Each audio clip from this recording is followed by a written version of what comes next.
I used to be ashamed of my past and unsure if I'd make it to where I was going. But I knew one thing was for certain. We don't end up where we're going on accident. I've also learned that we can't erase the past or hide from it, but we can learn from it and pass it on to others. So who am I? I'm the definition of a bootstrap girl. Someone who's made the hard choices to pick themselves back up and make something of themselves. And I'm not the only one.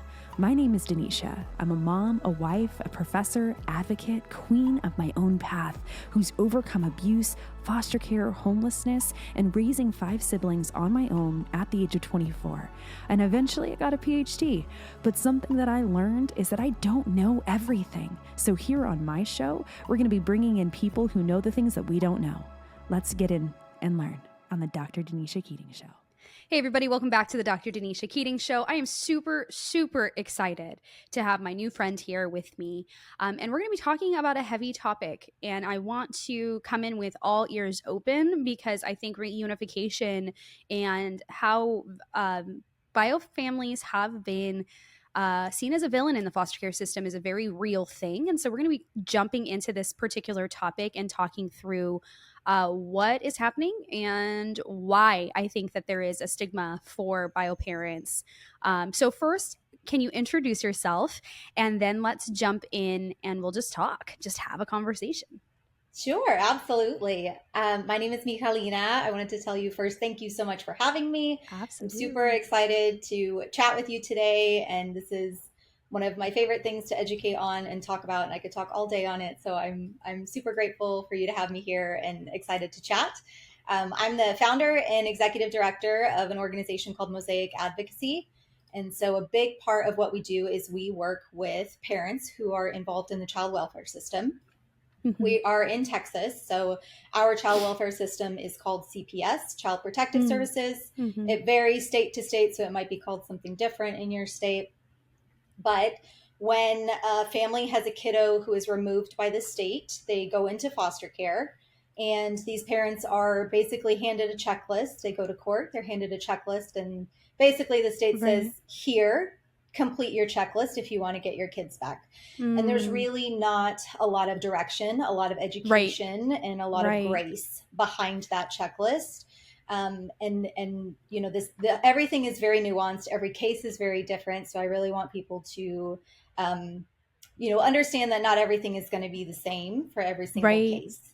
And even every state is different. And I think that's where, when you say case by case, that's what you mean is like, one family might be treated differently than another family because it's case by case, situation by situation. Well, it should be, but not every situation is that way. So we see that a lot on both sides. Yes, absolutely.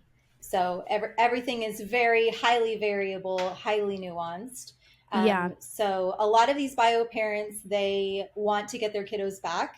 They just have never been shown that there is a different way to parent.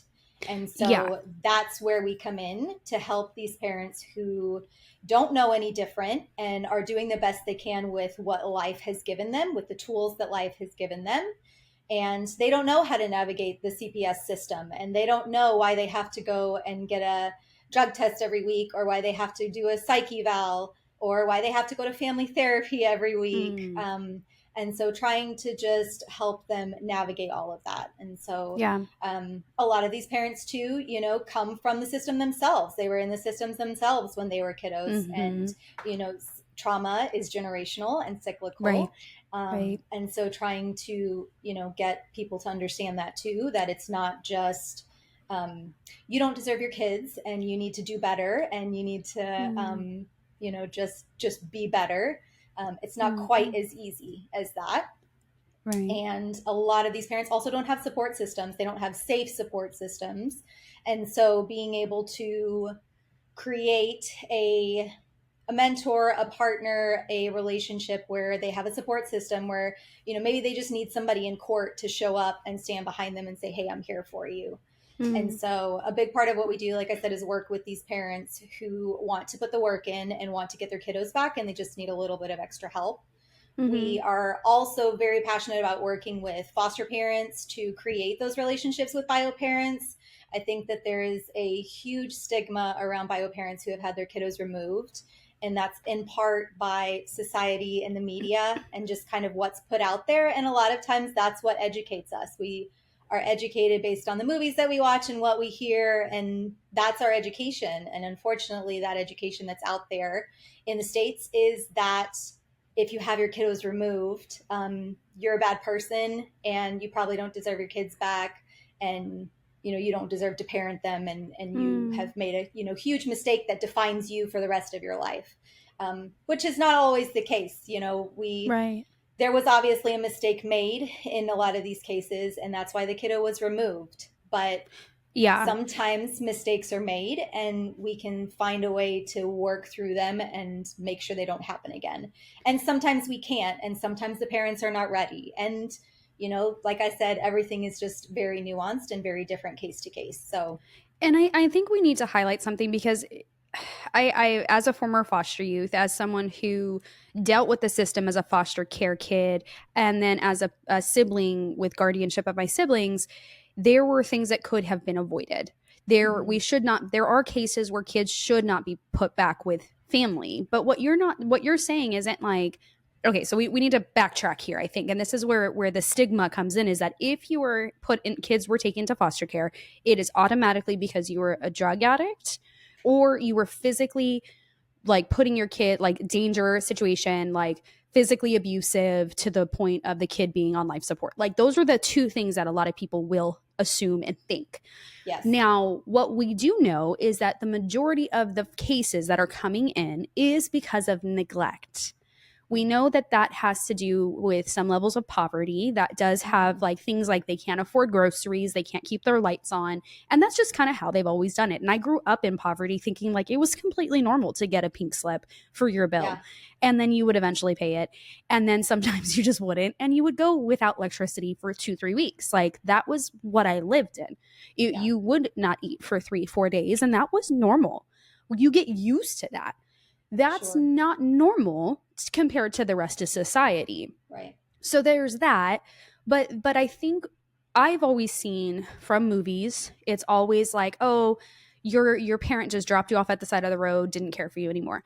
The other one that's often portrayed is drug addictions, which are bad, but that's not every time. It's not because your parent beat you to a pulp and put you out there and was like, get over yourself. Like that's not always why someone is put into foster care. Now, there are situations where a case involves multiple things like mine did, but then there's some where it literally is just the neglect. It's a single parent. It's a, can you, without like revealing a lot, but like, what are some of the common ones that you guys have seen as an organization working with these families? Because I think that'll help people understand, like, this isn't just like, I just didn't give a crap about my kid. Like it's real stuff that it's like, oh, that's not normal. And I didn't learn how to do that. So what are some of the things that you've seen?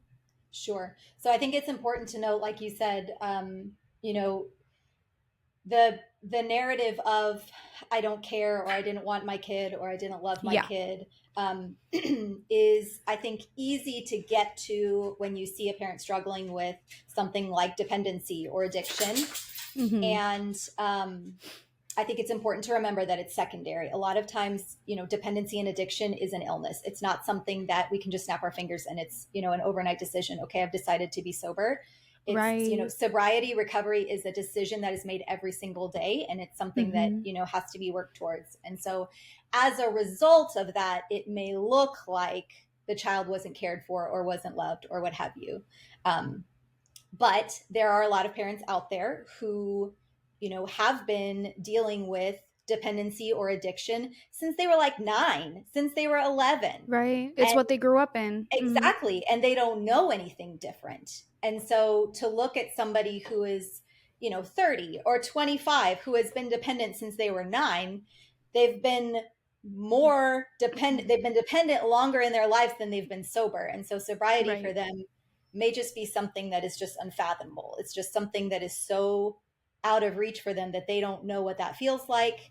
Maybe they tried it and it feels off for them because that's not normal for them. Right. Right. But that is something that we can work through. And I've seen parents who have gone through recovery processes and have put the work in and they're sober today. They got their kiddos back and they are still sober. Right. The other things that you can see is, like you said, a lot of times these kiddos can be removed because of poverty. And we label poverty being, poverty equals neglect is kind of how society looks at it. And so maybe, like you're saying, a lack of food, maybe unsanitary living conditions. These kiddos can be removed for those reasons.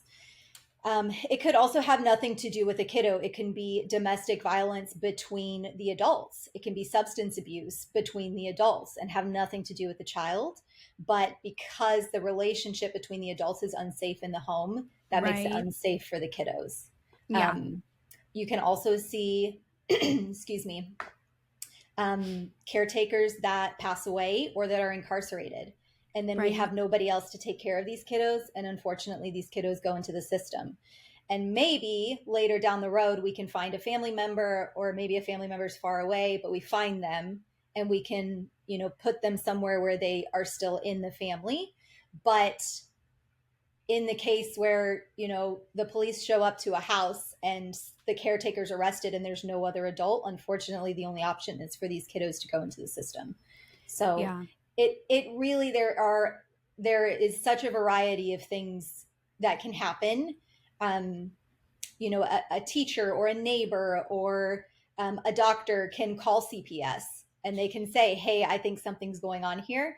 Typically CPS does an investigation. And then based on that investigation, sometimes they can remove the kiddos.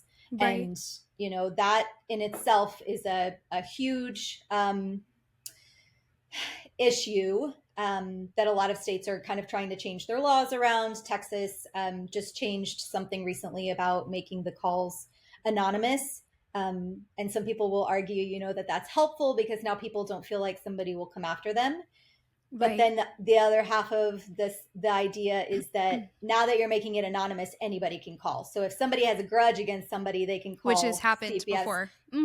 Yes. We've seen it. Yes.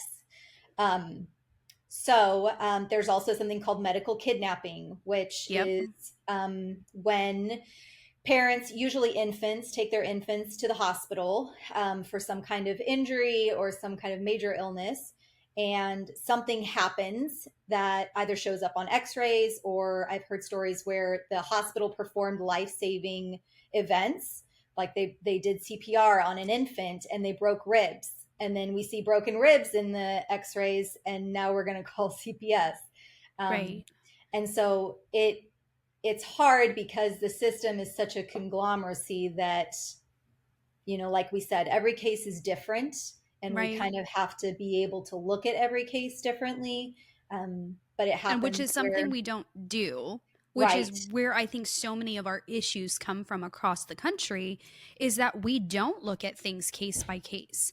And I think that that's very dangerous in the sense of, because we hear it, there's 300 families that have had, I think in the year of 2021 or 2022, I could be wrong on the year, but it was done on like NBC or CBS or something like that, where 300 families had wrong accusation from like a family member or someone who was holding a grudge against them. Literally was like, oh, here we go. We have CPS at our door.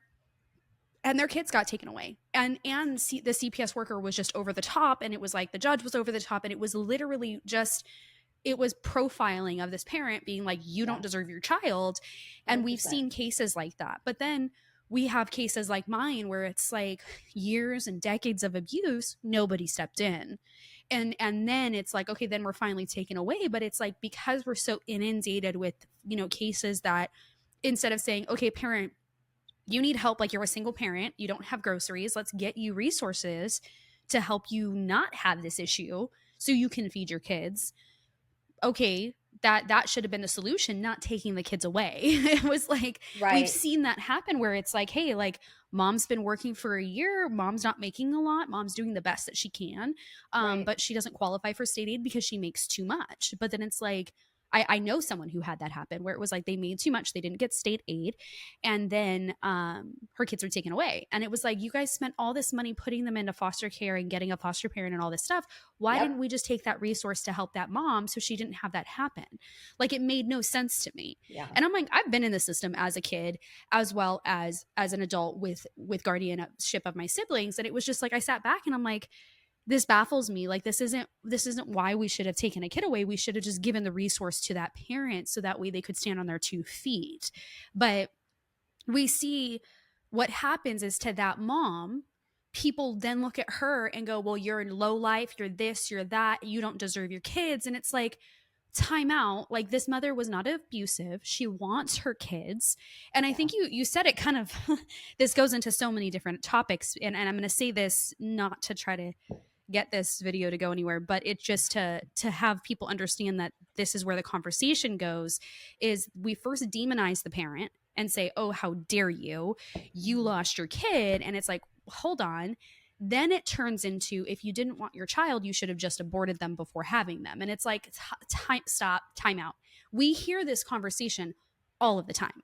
I've been told as a former foster youth, like, don't you wish your parents killed you? Don't you wish you committed suicide? Like, don't you wish that you didn't be alive? And it's like, no, I wished that my parents did what they needed to do and weren't abusive and neglectful and just didn't care about me, which is what my parents believed was just, they loved having kids. They had 11 kids. They loved having kids. They loved the status that it gave them among their friends to be like, this is how many kids we have. That's not the situation for every family. Right. Some families, they have 1 or 2 kids and they wanted that kid. They didn't want the hardship of life. Like, that's where the issue is coming in, is life is hard, especially when you don't have community, especially when you grow up thinking that it's normal to have your lights turn off. It's normal to have that for 2 weeks. And it really does. You get into survival mode as a parent. And I've been there, where you're just like, I'll pay it in 2 weeks. And then it gets shut off. And like, and I'm sharing this because I think that this is important. There was a situation that I had in 2019 where I was having a miscarriage and forgot to pay our water bill. And so our water was turned off. Now, it took a lot of money to get it turned back on. Like, it shouldn't have been that hard to get it turned back on. And I'm like, I explained to them, I'm like, hey, I'm so sorry. I just had a miscarriage and it slipped my mind. And the person's response was, well, you should have had it on auto pay. And I'm like, no grace, no compassion, just, you should have just done it. When I took my siblings in, it was, well, you're making $34,000 or $35,000 a year. You should just figure out how to manage your money. And it's like, I just started making that amount, but I'm still taking in these children. And then their answer was, well, if you want the support, you can put them in foster care and then go get a foster license. And so it was like, again, there's no compassion, where it's like, hey, here's life hitting me. And that was kind of an eye-opening thing for me, that I'm like, no wonder why people get so discouraged. No wonder why people don't reach out for help. No wonder why parents are like, I'm sitting in this office hearing bio parents be like, I am doing everything I can. And the judge literally looked at me and said, I am scum.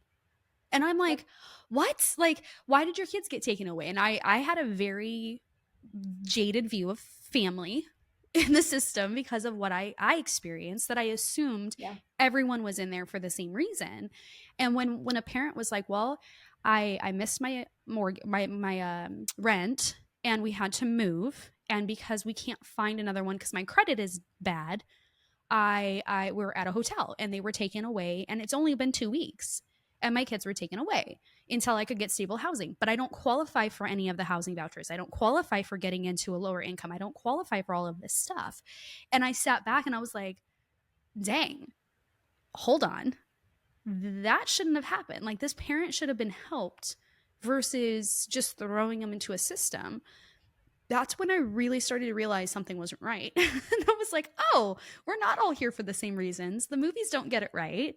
I mean, that's why most teenagers are looked at in the foster care system as trouble, is because that's how the media portrays us, in a black leather jacket who's a troublemaker and a hoe. Like, it just is. That's, if you're a female foster kid in the movie, you're usually in trouble or sleeping around and pregnant at a young age, which, yes, is statistically higher for foster youth, but that's not all of us.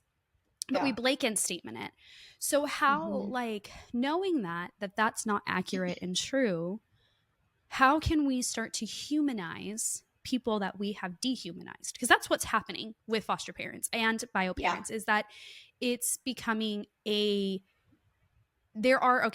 going to say this because I know someone who's going to listen who is in a particular situation. There are cases where the parent should not have the child back. Yes, 100%. And the foster parent can step in and adopt. Yes, that can happen. But in the cases where the parents are not abusive, they are doing what they're needing to do, they're fighting for, and what feels like for years, to try to get their kids back and to keep that as a norm, what are some ways that we can see them as human and not just look at them and assume they're a horrible person? I think that there's a lot of truth to what you just said about, villainization of parents, and it stems from the media, and it stems from, what we see in movies, and, what we as a society spread. Yeah. And I think that, another thing that you said, that, people love to come to a space with the education that they've gotten from the media and from society, and they will die on that hill with this education is minimal. It's exhausting. That's a whole podcast by itself. Yes. Yes.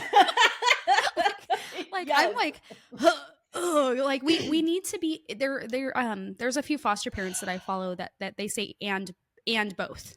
Like there's a statement. It's and both. There are parents out there who don't want their children back. And there are parents who really do. Then there's both, where it is because of things that they actually did wrong, and both because there's the other side where it's just they didn't know. So how can we change this narrative when it feels like Hollywood is in our face going, let's not even Hollywood, social media. I see it from bio parent or from foster parents sometimes, and I see it even from bio parents, is where we're villainizing the other side. And it's like you said something early on, is our job is to bring the foster family alongside the bio family, and that is not how I see it portrayed in a lot of situations. In some of them I do, where it's like, I'm here to support the bio family until they can get back on their feet. But we don't see that sometimes. We see it as, well, you should get that child. You shouldn't have to give that kid back to the bio family. And it's like, no. First, we have to humanize the situation. Something happened, and that's none of our business, first off. Like, let's just start there. It is none of our business to why the child got taken away. But as a foster community, our job is to wrap around 3 different people: the parent, bio parent, family, the child, and the foster family, to say, we are in this as a team together. Our goal is not to just separate the family and say, well, sorry, you screwed up. Our job is to wrap around and say, our goal, our hope, our desire is to get you guys to reunify. Not at all costs. When it doesn't make sense and it's not safe, no. But when it is safe, when it is at the right time, we need to wrap around. So how can we start doing, what's the words, the action that we need to show? I feel like we say the words all the time, but the action is missing in a lot of this stuff. Yeah. So what can we do? I think that, what you see in the holes of the foster parent relationship with the bio parents is very real. And I have seen that too. And I think that stems in 2 parts. One, from society and the media, that, foster parents themselves believe these narratives, and they just, automatically assume that the bio parent is bad. And I think what hurts that situation even more is you have all of your caseworkers and all of your advocates on the team who themselves can fall victim to that narrative. And now you kind of just have everybody piling on, believing that the bio parents are villains, and they don't have room to breathe. They don't have room to come up when the courtroom, everybody in the courtroom has already decided that they're terrible people and they don't deserve their kids back. Yeah. And it's kind of that mob mentality, right? Like, if everybody is saying that and believing it, it's very easy to just fall into that. And that could push like, if they have like something like an addiction, it could be food addiction or whatever, or maybe they have depression, and then they just are like, what's the point anymore? But like, I went against the system, and it is hard to get any support. Yeah. And you're just like, what the heck is the point anymore? Yeah. So I love that you said that. And I know I keep like jumping around because my head is going in 1,000 different directions. But it is true that there is this mob mentality. And I'm thinking of a few foster youth that I've talked to where they were just like, it seemed like nobody supported my parent in getting me back. And when you sit in the file and sit in the room, you're like, wait a minute, the judge or the caseworker sat there saying, well, I hope I did the right thing. Like, you hope that you did the right thing, and usually it's based off of a bias of another case that they had, because we're not taught to look at this case by case. We really are not. We're taught to say, well, there's the signs and the symptoms, let's put the Band-Aid on it. But what is causing the symptom? Is it a drug addiction? Is it a mental health issue? Is it a financial issue? But what you said is that doesn't, we don't even get there. We just stop right here and go, oh, this parent did wrong. Attack the parent, like make it hard for the parent. And in some cases I'm like, this should have been 6 months. Like, it was a financial issue. 6 months, get her the help she needs, the resources she needs. Mom's absent, it's the dad. Okay, let's get him the resources he needs. Why are we cutting those resources in 3 months? Like, it makes no sense to me when it's like, hey, you still need the financial help. But then we treat it all as if he killed his kid, like literally. But then they don't treat the parent who's physically or sexually abusive as they just give the kids back. So I'm like, that's where my situation came in, was like, there was physical and sexual and mental, emotional abuse. And they were just like, at all costs, we don't care. And it was just like, I sat back and I'm like, okay, so how come that kid didn't go back, but we did? And it was all about how the parent was able to like get them on their team. So like, it doesn't make sense to me. I'm like, I don't get it. So you work in this space. How do you make sense of that to where you don't be like, what's the point too? Because I feel like that's where I get sometimes. I'm like, what's the point of doing all of this? You know, it's very difficult. And I think that, you know, child welfare is hard because, you know, compassion fatigue, right? Like you are consistently advocating in a very heavy space. And, you know, you are listening to very hard, these kiddos are coming from hard places. You're having to listen to their stories. You're having to watch a system in a space where a lot of times you have no control, and you have bureaucracy and media and politics and all of these things that come into play that supersedes sometimes the well-being of the child. It's really difficult. There are days where at the end of the day, I'm like, well, this was a dumb move. And why am I doing this? It's pointless. And, you know, there are days where, like you said, social media doesn't help. No. And unfortunately, that's a big part of the world today. And, you know, there are days where I will be listening to a lot of stories, and I'll get online and I'll be reading a lot of comments. And, you know, people, like I said, with this media education come online and they attack adoptees, they attack former foster youth. And it's like, you're coming with your TV education and you're attacking somebody with lived experience who's the expert on adoption. And you're going to come in here like, and, you know, and then it's exhausting. It's exhausting. It's exhausting. I had pointed out something about, so one of the videos that I had recently go viral, I had said that just because someone had posted something that's saying like being in counseling isn't a red flag. And I'm like, well, here's the deal. Like, you shouldn't just discount that because they're in counseling, they're a good person or a healthy person or a safe person. And so I wrote that out, and literally these people are attacking me. And she's like, how dare you? You're saying this. And I said, I didn't say that. Did you read the caption? Did you read my comments? And she literally said, no, I don't bother, but you're saying this. And I said, well, I didn't actually say that. So I didn't say it at all. I'm not even close. That you are assuming that based off of one thing on the video itself. And I literally said, here's why. Like, I didn't just say, here's this thing, fight me. But I've had that happen when I talk about foster care, when I talk about reunification, when I talk about living in my car. It's my fault. And it's like, no, like, stop. You do come in with this bias. And I'm not going to lie. So have I. Like, I came into this space being like, reunification doesn't work ever. And then finding like, oh, you should have been reunified. There was nothing going on. But then there's me where it's like, I should not have been reunified. And where we come back to, like, what is the issue of foster care? It is, we do not look at this case by case. We blanket statement. We say all parents are the same. All situations are the same. And then what we do is we have, what people don't realize is that, like, the state of California is a little bit different, where they want reunification numbers high. They have an initiative. So when they do an initiative, they stop looking at case by case and they go, just give them back if the parent is checking the boxes, which is dangerous for someone Absolutely. like me. But then you have situations like in Texas or Florida where it's like the parent is not doing what they need. You do have a parent who is dangerous actively toward this child, and they're going, well, same thing as California, give them back. Or then the opposite happens that I've seen in the same states, where it's the parents doing everything. They're safe. It was a financial issue. They lost their job for a year. They were hitting hard times. The resources ran out. They couldn't find a job.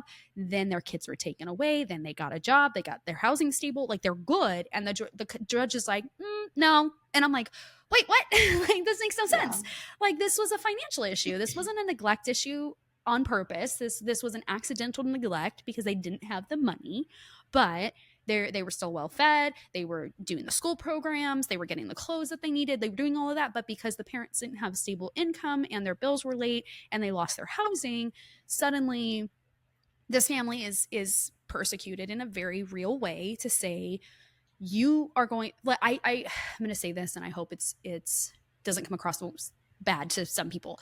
But it does feel like sometimes there are certain judges, certain caseworkers, certain foster parents that are like, we're going to use you as the example and make a mockery of. And it's like, hold on, why didn't you do that with the person who was actually abusive? Like, why do this to a family that is really trying? Why give the child back to a parent who's purposely letting their kid get actively into the drugs in their house? Like, I mean, like toddlers getting into drugs and then being like, well, the family's fine. Like, no, that child is not in a safe environment, but we're ignoring that for an initiative that the county's doing. Like, that, I don't think I'm ever going to be able to wrap my head around it. But that's where you said, like, sometimes we get to this moment where we're like, what's the point? What's the point of all of this? and like that's so frustrating to me when we sit in that. But I do think caseworkers and judges and all of those people who work in the system also get that compassion fatigue, where they're just like, seen it all, don't need to go down, don't want it to end up like this last case I had. And it's like, it's nowhere even close to that, but we've given up. And, you know, someone said something, her name's Angela Tucker. She's an adoptee and was in foster care. And someone was like, you know, the system's broken. And she's like, guys, we are the system. Mm-hmm. Like, we are the ones doing it. And I'm like, we think that the system is this far off being, like, you know, Wizard of Oz, where we're like, there's nobody there. And then you find out that we're the ones behind the controller.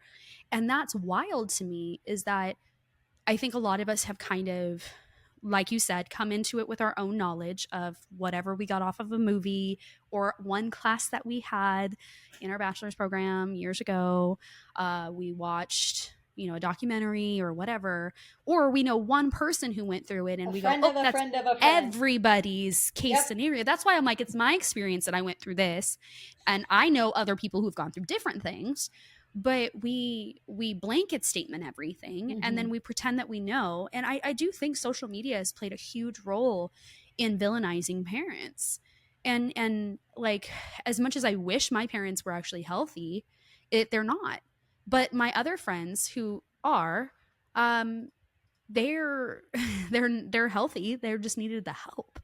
So I don't know. It's just frustrating. I think I sit in it sometimes and I'm just like, this is too much. It's just too much. Yeah. So how do you walk a bio parent through that? Because I'm sure they get to that point too sometimes, where they're like, I'm doing all the right things and I'm being attacked.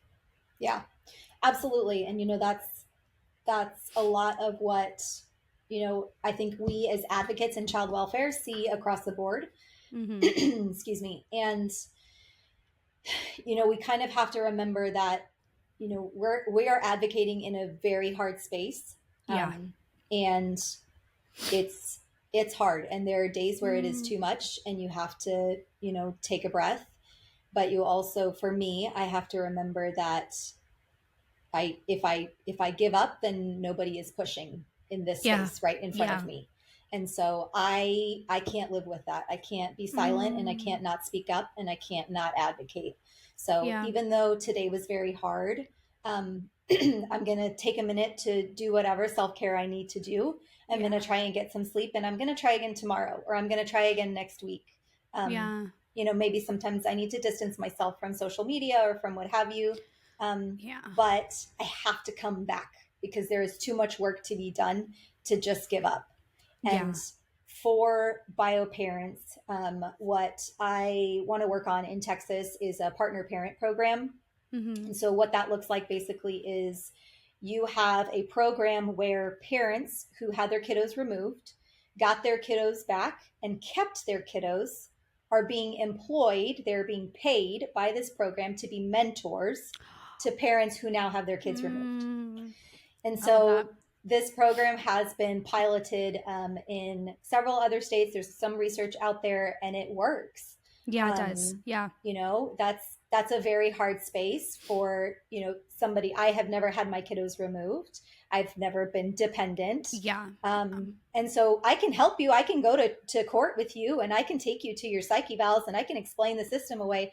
But I can't speak to you from lived experience. Right. So let me connect you with somebody who literally has been in your shoes, had their kiddos removed, and has gone to the other side and can tell you, I've been where you are. This is what I did. And this is, you're going to get here. And this is how you're going to get here.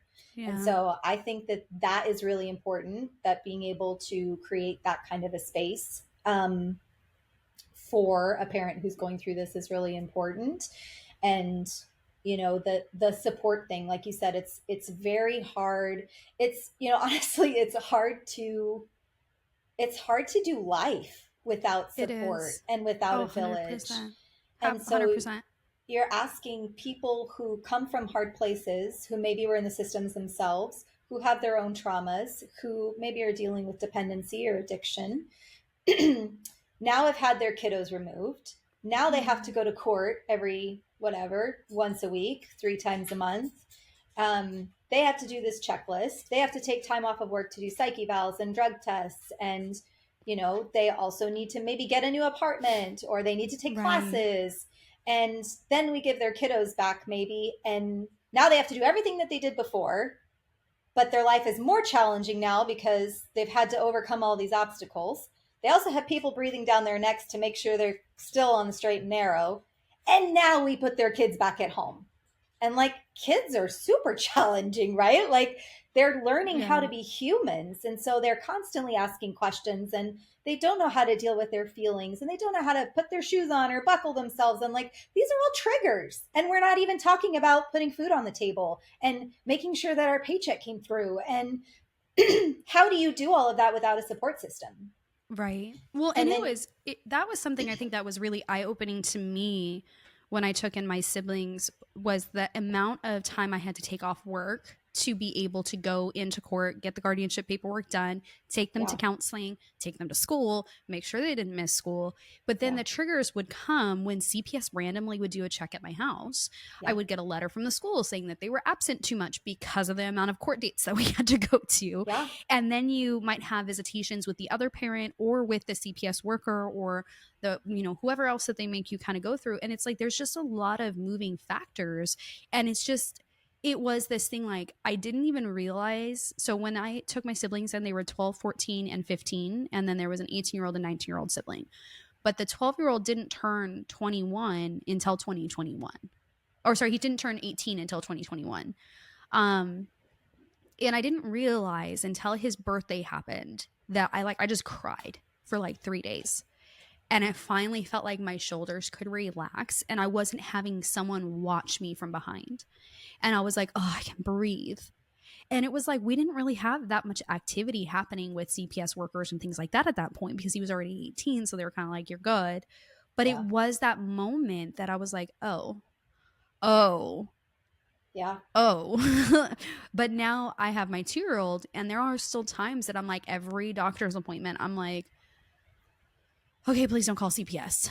Like, she got sick, and I like literally had a moment where I was like, no one's gonna call CPS because she got sick and threw up and lost 2 pounds. Like, I lost 2 pounds, my husband lost 2 pounds, like we all lost some weight.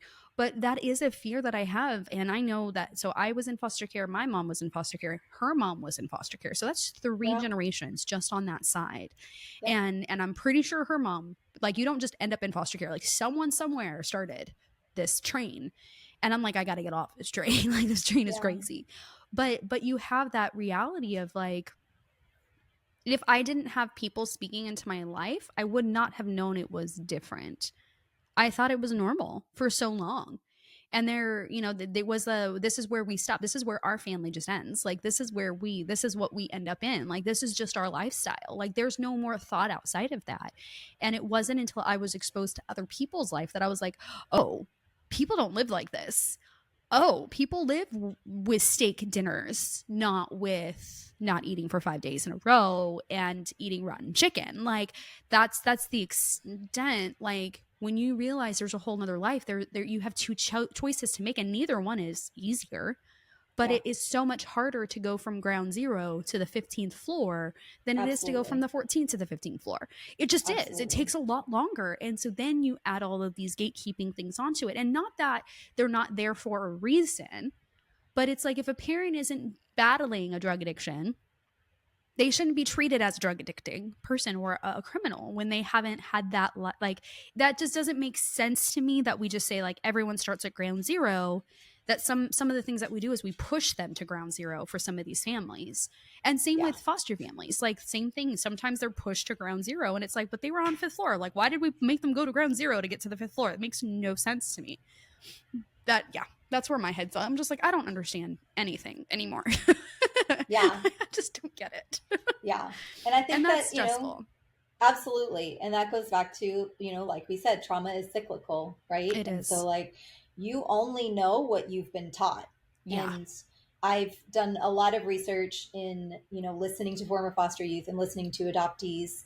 And I remember that there was one person who said that he grew up in a bar. He was 6, 7, 8 years old, and he grew up in the bar. And somebody might look at that and say, well, that's crazy. Kids don't belong in bars. Why would your dad take you to the bar? But his dad grew up in the bar. Yep. And so the grandfather took the dad to the bar when he was a kid. And so the dad thought, well, I'm going to drink. I just take my kid with me. And like, we look at that and we say, okay, well, there's something wrong here, right? But essentially, he made a decision. I need to drink. I need to go to the bar, whatever that thought was. I can't leave my kid alone, so I take my kid with me. And globally, you look at that and you're like, that's a terrible decision. But if there was a decision on the table that he left his kid alone, like, there is thought behind it. And, I don't know the situation. So like I said, every situation is different, and I don't know this specific situation, but maybe the execution wasn't 100%, but there then was it's thought like, behind it. For a parent who's working and their baby, they don't have ability to afford a babysitter. And so they leave their 3 and 4-year-old at home because they're just like, they'll be fine. It's for 5 hours. Yeah. The neighbor's going to watch them. Like, that happens all the time. Like, it happens all the time where it's like, oh, I'll keep my eye out. Like, that literally was a thing when I was growing up, was like, kids could be at home by themselves and no one would call CPS. And like, my mom grew up that way, where she would just, at 4 years old, she would walk the neighborhood. Like, she would walk like down 30, 40 minutes to walk down to the grocery store with her older siblings, so they'd all go together, and the mom was absent for like days. And so that's how she treated us. So it's like, that was a learned behavior, right? Which was not good. But then she just was like, well, I just give up. Like, I don't care anymore. And it was just like, well, you learned differently, and then chose not to do it after, which is why we resulted in foster care, is because they were teaching you and you said, I refuse to do this. But that's something where it's like, okay, I wouldn't trust you with my kid, but I'm not repeating that same cycle. Like, I understand when you're 3, 4 years old, you need adult supervision. When you're 8 years old and 10 years old too, but then you have situations where it's like, you're 10 years old being said, like, you can't walk down the street. Like, that's kind of like, but you can walk to school that's a mile away. Like, that makes no sense to me. Like, it makes no sense. Like, there was literally a story where a mom had her 10-year-old son taken away because she let him walk down to the street to the grocery store, but she's like, he walks to school all the time. How is that okay? But this is not okay. And I'm like, he's 10. Technically that's okay. But to some people, they're like, I'd never let my 10-year-old. I'm like, okay, if the kid was under the age of 10, I'd be like, why they're so little? But he's kind of a big kid too. So you're like, I didn't even know he was 10. So I'm like, it's just some of these things where I'm like, how, again, when 4-year-olds are doing it, that's a problem. But there are situations where CPS looks the other way when a 4-year-old's doing it. And I'm like, again, I don't understand. Yeah. My brain just goes, what?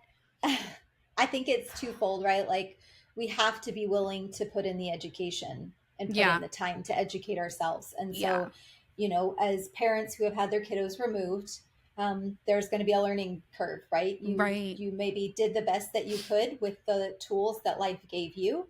And going forward, you cannot do now those same things. Yeah. We need to learn how to parent differently. Right. Foster parents too, right? Like, there is not, in many states and in Texas, there is not enough education for foster parents. Right. And I think that unfortunately it is quantity over quality. We just don't have enough. And if we make the education, well, you have to go to classes for 6 months, then nobody would do it. And no, it's true. Even more trouble, right? But unfortunately, I think that there's a big sacrifice in quality there. Right. And so we have, you know, these minimal standards that these foster parents have to meet, and they don't have to do any outside education on, you know, transracial foster care, on listening to former foster youth, listening to adoptees. And so then they come from this space of lived experience as a foster parent, thinking that they have the answers. Right. And it's uncomfortable to hear, oh, well, I was a former foster youth and I was in a terrible foster home, or I was in 40 homes and they were all terrible, or I was adopted and they didn't want me and they gave me away and I slept on the streets. Or, you know, there's something called second chance adoptions, where people adopt a child and they decide they don't want to do it anymore. And then they give the child up for adoption again. And then now the child is adopted into another home. Like, it's not comfortable. None of this feels good.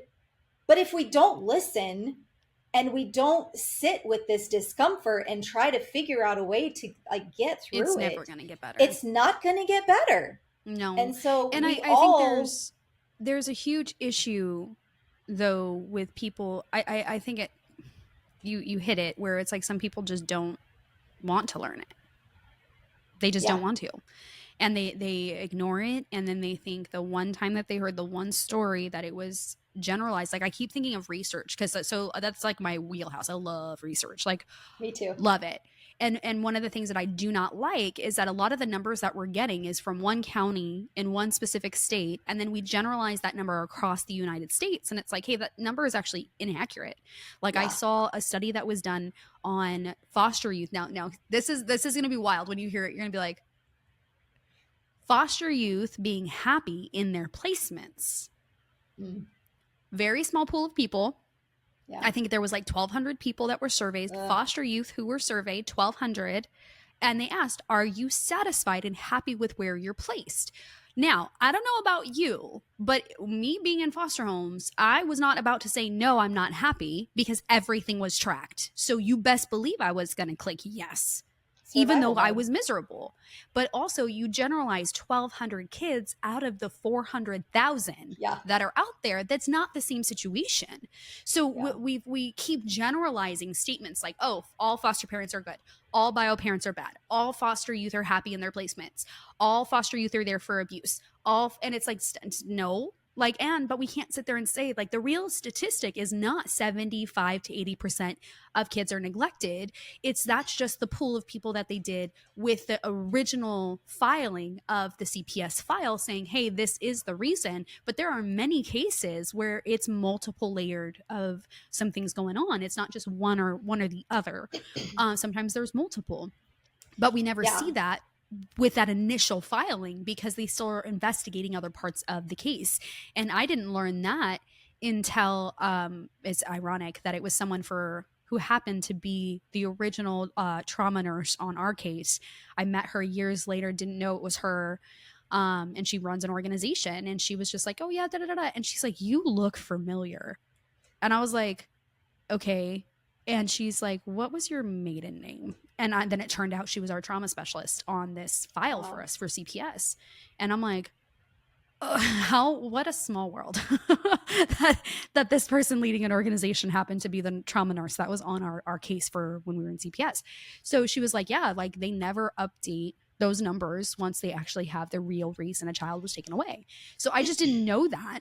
And I was like, wow, that really skews the numbers then, because that's not accurate information, but we publish it and we promote it as like, well, yep, it's all because of this. And it's like, but then you find out like some of the parents was like, no, that's not actually what happened. Like, no, I wasn't on drugs. I always had clean drug tests. I have never touched drugs in my life. It was due to housing issues and But the complaint that went in was for something totally different. And then you find out that it was a person who was trying to sabotage this family. And it's just like, that's wild to me. So it just, I know it feels so helpless sometimes, but I think really what we got to get down to is we got to educate. Yeah. We have to continue educating. We have to continue raising the bar of the expectation to say, if you're going to be in this field, you have to listen to other people. You can't just listen to your own stuff, and you have to watch your bias, because you might come into this going, well, I know because I experienced it. And it's like, yeah, but your situation could be different than somebody else's. But what can we do to continue to support your ministry and what you do? And how do we help get your message out to help other bio families?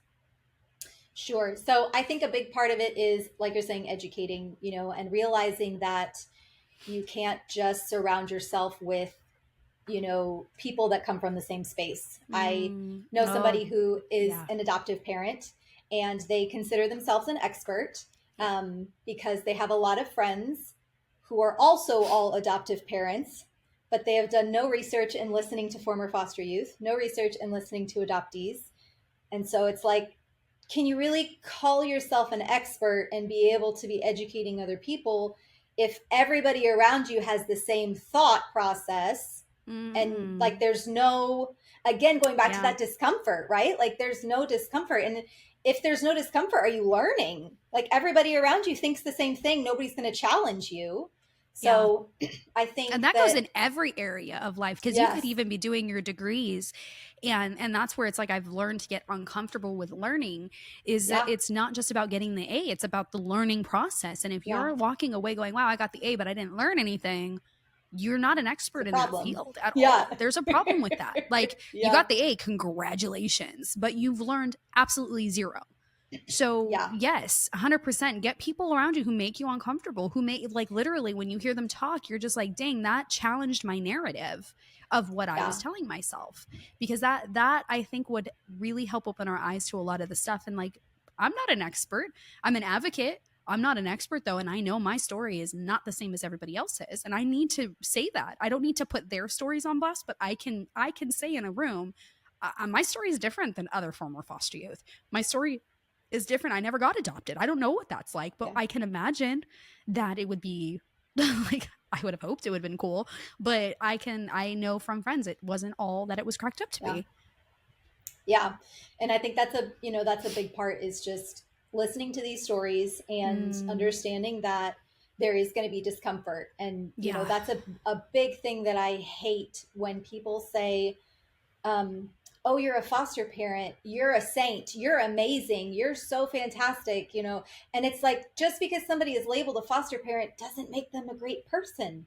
There are lots of foster parents out here who are not great. Yeah. And, hearing somebody's a bio parent, like, oh, you had your kid removed. Well, you should have done this and you should have done this. Well, that was your own fault. Like, shut your face. Yes. And like, adoptees, like adoption equals happiness and love, period. Yeah. Like that is the narrative that is out there. You should be grateful. And like, exactly. Right. And like, you hear that all, like, I have heard every single one of my friends who have said, hey, adoption has been really hard. They're like, wait, what? Like, you're not grateful. You were saved. For that? You were adopted though. It's like, but you are there's a loss in that. And adoption is beautiful. It is a beautiful thing. It can be. But it is also a hard thing. And it is not the same for every single person who's adopted. Right. So it can be beautiful, but it's not 100% like that for everybody. And there's loss in that. They lose their entire biological family. Right. And that's something that is hard. Right. And I think that's the discomfort, that there are a lot of APs out here who they don't want to sit with that discomfort. They don't want to hear that they did something wrong, that they could have done something differently, that they took something away from their kiddos, right? And like, we're not even delving into the adoptive parents who abuse these kids, who kick them out, who just did it for the money, who put them up for adoption again. Like, there are terrible adoptive homes out there. Adoption can be an awful, terrible thing. You know, like it just is, again, the blanket statements of adoption Across is beautiful. the Foster parents are amazing people. Like, let's not do that, because that's not, everything is not the same. These right. And not the same. every These foster people parent are not gets the same support either. Like, just True. because I had guardianship of my siblings, I didn't get the financial support that other foster parents did. So people were like, oh, you were racking in all this money. And I was like, I didn't get crap, dude. And literally the file that I had, the case manager we had on our file flagged me for fraud because I had the same last name as my siblings before I got married. And I'm like, what? He literally was like, how do I know you're not their biological parent? And I'm like, because I have our birth certificates that show all of our parents the same. And he's like, yeah, don't care. And I'm like, this is ridiculous. And that's the same, it's the same blanket statement that we do as well. Well, you should have gotten all this stuff. It's like, I didn't, though. I did not get that. You know, I didn't reunify with my family the way that most said that they did after foster care. Like, my caseworker was a horrible caseworker, but but I know good caseworkers. I know good judges. I know good foster parents. I know good bio parents. But it's not a blanket statement we should and can be saying going forward. We know better now. It's not blanket statement. But there are bio parents out there trying. They're working hard. They're doing the stuff, and we should be supporting them. Now, I did want to ask one last question, because I do see this sometimes. Is we see, you know, foster parents getting supported, you know, a list gets shared, people fill it. Bio parents ask for money on social media. Very dangerous, I think, to do for both, just because, you know, asking for help can be helpful, but not relying on it. And that's not what foster parents do when they're asking for help filling a list. It's usually like a community filling it. But I have started to see an uptick in people using social media to fill in the income gap. Why would that be a bad idea for a bio parent to do? And then just to chalk it up to, well, I see other people doing it. Like, why is that not good in the eyes of the court? So I think if you look at it from the system and from the governmental body that is in charge, unfortunately, these parents are put under a microscope, and they made whatever mistake they made. And some of them are out here doing the work. Like you're saying, they're trying to get their kiddos back, and they're trying to do whatever they need to do. But the system looks at it as, you know, well, I don't care where you came from. You made this mistake, and now we're going to hold you to impossible standards for a regular family who has not had their kiddos removed would already struggle with. But we're going to hold you to these standards. And so, you know, we want you to be able to figure out how you're going to leave work and go to court, a psych eval, family therapy, and a UA appointment, a urinalysis appointment, all in the same week. We need you to figure that out, because we want to see that you can do it. Because within the hours of 8 to 5, like, I think that needs to be stated. It's within the hours of 8 to 5 when you're supposed to be at work. Exactly. And when you can't do it, they go to court and they say, well, they couldn't go do their tests. They couldn't go do their psych eval. So how are they going to get their kids back? And they're villainized again. Like, these people don't have these 100 appointments a week when they get their kids back. Like, this is not a reality. This is just a season of reality in this moment. Right. But to villainize them consistently, right, for their past, for the mistakes they made, currently the situation that they're in, when, like, kind of like what you said, right, like that there was a mistake that was made, there was something that happened, but that doesn't matter right now. Like, I don't mean that it doesn't matter. I mean, in the sense of, you know, we are here in this moment now, and we need to work to figure it out. And either the parents want to do the work and we need to support them and we need to figure it out, or they don't want to do the work and we need to find out how to make sure these kids are safe. But essentially harping on these mistakes that they made or villainizing them for their past does no good. Right. And doesn't it just pushes advance you the down situation. into feeling like crap. But I think too, like as a caution to parents and foster parents and bio parents, we should never rely on social media to ask for people to help consistently. Like it's a one-time off thing. Okay, cool. But even in my own experience of like doing a GoFundMe, it actually created more hostility with people that I knew because they just did not understand the situation enough for when I put that GoFundMe. They're like, you need to make the kids work. I'm like, I literally have no time to make them work. Like they can't work because we're in court 3 times a week. We're in counseling 3 times a week. We have visitations twice a week. We have school Monday through Friday. And then they have sports that they have to be in so that I can show stability across the board. Right. And that didn't include doctor's appointments or anything like that. Yeah. But asking for help on social media, it's not even about like someone screenshotting that and sharing it with the caseworker. It just comes down to like people are just rude and they will not understand. But I have seen an uptick in bio parents that I have seen where it's like they're asking for weekly help as a income deficit. Like they're saying like, well, I'm not going to be able to go do all of these things, and they're not tapping into like the resources of the county. So it's like, do yourself a favor and don't go to social media to ask people to fill $600-700 worth of stuff. Go to the county and do it the right way, so that way it's not looked at as you just exploiting your story on social media, because that's really how the courts are looking at it, is that they think that you're just doing it for attention now, like you're making your life purposely hard. And it's like, hey guys, like just go to the county, apply for those things. Don't rely, like if you're doing your job from social media, that's different, but don't be like, hey, I need to fill this thing, I need to fill that thing. Like be very mindful, because like even with foster parents, we see the same thing, that when it's for your house, that's when they're like, hey, are you exploiting foster youth to get something from Amazon? And we have seen foster parents do stuff like that, where it's like, oh, we just wanted stuff, so we knew that this big account would share this for us, so we filled it up with all this stuff that we wanted. And it's like, hey guys, like don't exploit somebody to get what you need, but remember that the better result is a county thing, because it might be like you get a certificate because the county has a program that can help you get a certificate that helps you make more money on a regular basis versus relying on a social media campaign that you're doing. But I've seen that uptick, and it's like very scary, because I'm like, oh no, like they don't know if you're asking for the one time or if you're doing this on a regular basis, but someone will report that eventually, which is scary. Yeah. And I think but it makes sense of why some do, because it's like you're in court. Sure. Like I remember why, like I was like, dang, like that was a lot for us to have to go through. Yeah. And then having to take time off work to do it, like then you lose your paycheck. So it's like, well, what do I do? Right. And I think that, we could probably do a whole other episode about exploiting kiddos and putting kiddos online and all of that. Because that does get very ugly, especially in the foster care space. Where they're being exploited already.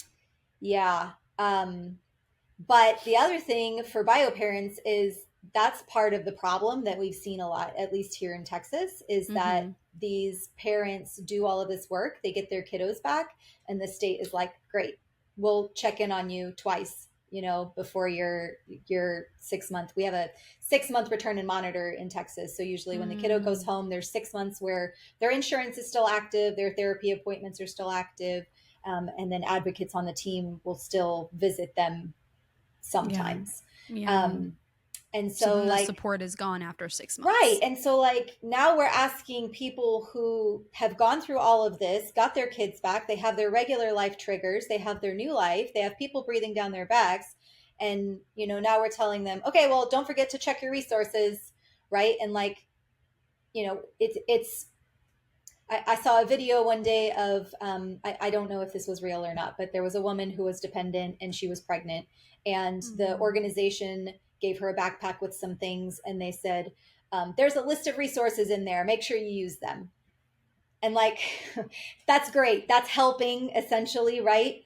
But sometimes we need to look at it as, sometimes these people need a little bit extra hand holding. Sometimes we need to take a little bit of an extra step. Sometimes we need to think about, it's easy for somebody from privilege to be like, oh, just Google it. Oh, just figure it out. Oh, just ask your parents.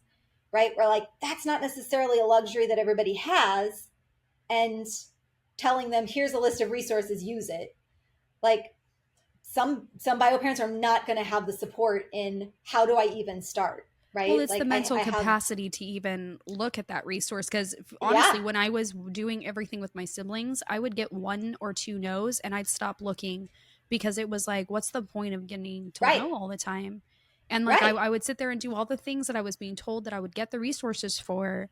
And then I would get to the 7 brick walls and I'm like, I'm done. Like, I don't have time for this. I gotta go to Yeah, work. Like, I don't have time to spend 6 hours finding this.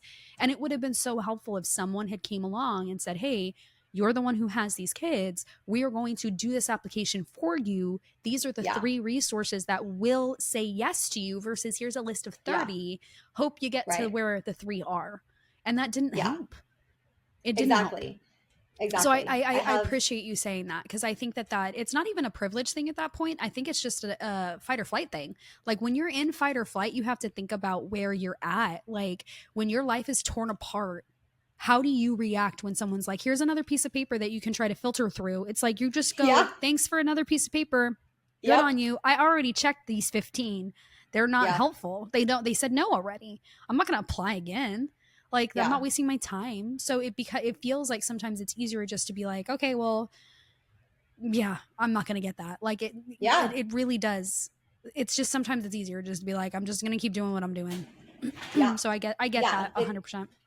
It can make it very difficult. I have a person that told me a story once that they had a client who needed food in her house, and they sent her to the local food bank and checked in on her a few weeks later, and she still hadn't gotten food.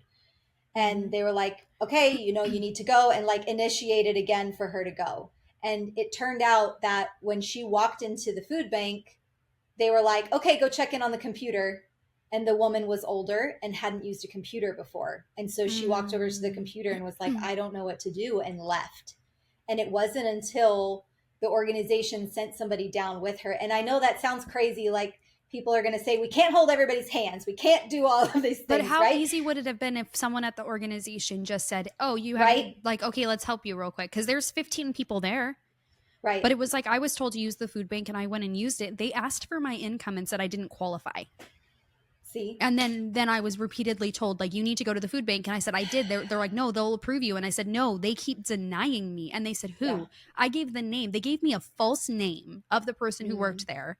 And so I said, it was this person. And they were like, nobody of that name works here. You're lying. And I'm like, no, like, this lady right here. And she's like, oh, I thought you were just trying to abuse it because you're so young. I was 24 when I took my siblings in, and they were Yeah. teenagers. And so she was like, you don't have a family of 6. You're just lying. Same thing with my worker for the state on flagging me for fraud. Yeah. It was this, well, we think you're just abusing the system, so we're going to make this impossible for you. And it was like, no, you're not looking at the situation. And that I think, like, now being a bio parent, and like, I can't imagine what that's like. And I don't ever want to have to get to that point. But it's just like, if I experienced that as someone taking in kids that were related to me, I can't imagine what some of these foster parents or bio parents are going through. And that's where the education really helps, of just saying, hey, can I just go this extra mile this one time? Yeah, well, I have to do that for everybody. Then do it. Because how many more people can we help if we just stopped being like, well, it's not my job? like, Yeah. like, I'm kind of like rigid. I'll just tell you how it is. I'm just like, just let's help people. Like, if that's what the resource is there for, why can't we? Like, why can't we have someone just be like, oh, okay, your job today is to help people with the computers. Yeah. That's it. Yeah. Like, how many more families would get through the system if they knew how to, like you said, navigate it? So we need education. We need people willing to be the hands and do things with them, and more hand holding a little bit. You're not doing it for them, but you're going to show them how, so that they can do it by themselves next time. Give them the tools. Yes. And then bringing other people in with lived experience to talk about it, and then partnering with each other versus pointing the finger that they're the bad guy. Yeah. So do you have anything else you would like to add before we close? No, I think that was good. I really would like to, just drive home that, like, education is going to be a big part. And if we can try to be open and just listen to the experts, and listen to other stories, the real experts, that's going to be a big part of it. And then also realizing that, trauma is generational and trauma is cyclical. And so to tell somebody, to pull themselves up by their bootstraps and to just do better is not helpful when, somebody maybe comes from a place where they don't have bootstraps, right? Yeah. And like, you gotta have some, you have to have some boots to have some straps. Yeah. But that's where the education comes in, because, you know, a lot of people will hear that statement and be like, well, I pulled myself up off the ground. It's like, yeah, and you had someone showing you how to do something. And that, like, I'm a bootstrap girl, so I 100% agree with that statement. But it was like, what was the factor that helped me get off the ground was education, learning about things that I did not know and going, oh, that's actually not good. Oh, that's really bad. Oh, that's not normal. But if you don't have, like, you have, there's two sides, because you have to be willing to receive the information, and you also have to be willing to give the information. And I think sometimes we go, you need to figure it out yourself, and that doesn't help someone receive it. But then, you know, that'll help us weed out some of these smaller issues that could be fixed within 6 months versus years, and say, you know, hey, there's these families that can be reunified quicker if we just showed them the resources and walked them through how to do it the first time, and then they can upkeep it if they need to. Yes, 100%. I love that. Thank you so much for joining me. This was really good, and I'm really, really glad that we did this. I think this is not a conversation that often happens between a foster youth or advocate and then a bio advocate, because I think there is that, like, well, no, we don't talk about these things. It's the hush hush stuff. But it's also that we're, as lived experience experts, we are trying to say, like, we need to open these conversations, to have the hard, uncomfortable conversations, so people can understand what to do and how to do it. You guys can check out the organization. We'll have everything linked for you in the description. Make sure to follow along with their journey and support and cheer them on, and share this with other foster parents, bio families, foster youth, and anybody else. Just to, let's change the world one person at a time by educating and being the hands and feet that need to be out there. You guys are great. Have a wonderful day. Bye.